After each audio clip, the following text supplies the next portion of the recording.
When you start refining your model, there may be times when you'll need to insert or create an edge loop to match the curvature of the existing model. Now we have a tool that helps with that, and it's called EdgeFlow. Now here I have an arm, and we're going to use this as an example a little bit later. So I'm going to go ahead and hide that by hitting Control H. Now let's go ahead and create a very simple object. So I'm going to go ahead and create a polygonal torus.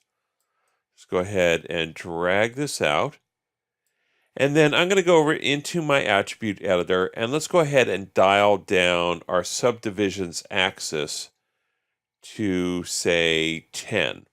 Now I want to get this kind of chunky. In fact, let's go ahead and bring it down to 8.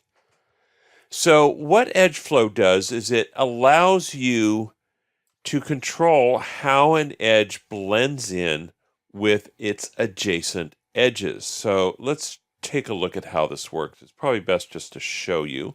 So I'm going to select this edge loop. So I'm going to go ahead and double click on that. And then under Edit Mesh, under Edge, we have Edit Edge Flow. And we have a couple of options here. And the basic one is just a number. So I'm going to go ahead and just hit Edit. And as you can see, we've got this number here. So at 1, it creates a standard curvature. When it's at 0, it's flat. So if I were to say insert an edge loop, then I could use EdgeFlow to expand it to match the curvature. So let's go ahead and do that and go Mesh Tools, Insert Edge Loop. So if I were to insert an edge loop here, well, that's kind of flat, and that's not what we want. So let's select that and go Edit Edge Flow. And as you can see, it defaults to 1 and it gives the curvature that we want. So let's go ahead and right-click over this, go into Object Mode and hit Delete.